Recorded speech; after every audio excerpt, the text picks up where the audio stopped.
As Hollywood progressed, so did technology, and by the 80s, practical effects and other innovations brought directors closer to their vision. They could be more ambitious, and audiences took note. The blockbuster age was here, and fondly remembered today. But no matter how far we get, we can always take from the past.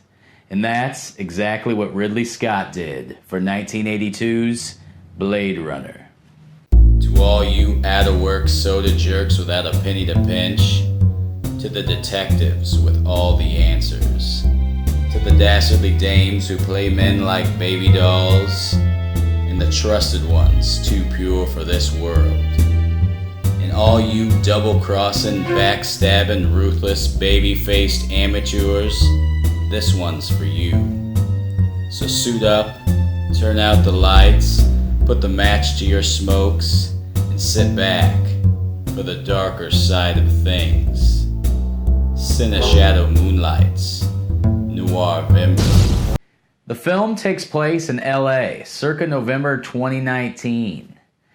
Looks like they missed the mark by a little bit, but predictions are rarely accurate, and LA is falling into decay. Fires are up from tall buildings, and there's smog everywhere. With the giant advertisements and flying cars, this film looks awesome. I'm assuming you guys know the premise already, so I'll leave that alone and mainly talk about my favorite scenes and its links to film noir. Basically, former cop turned private investigator Rick Deckard, played by Harrison Ford, is ordered to hunt down and kill 4 replicants who are on the loose and dangerous. Deckard is the best, but he falls in love with a replicant named Rachel. They sleep together as Deckard takes them out one by one. I like Deckard's boss Bryant, played by M. Emmett Walsh. He's a wonderful character actor and does amazingly in every role. My favorites being the parole officer in Straight Time, the madman in The Jerk, and hitman Lauren Visser in the Coen brothers' Blood Simple. Also, our pal Lloyd from The Shining shows up. Actually, it's Joe Turkel, who plays genius Eldon Tyrell. Check him out in Kubrick's The Killing and Paths of Glory. And let's not forget James Hong, who plays Eyemaker Chu in this. He went on to play David Lopan in John Carpenter's Big Trouble in Little China. Now on to the scenes.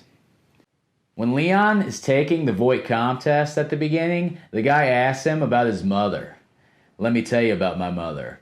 Boom! Shoots him through a wall and into a desk. Reminds me of that part in Menace to Society. What you say about my mama?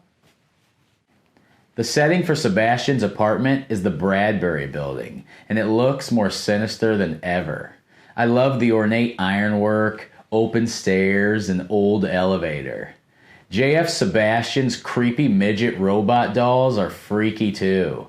His only friends. Deckard's shootout with Zora is brutal.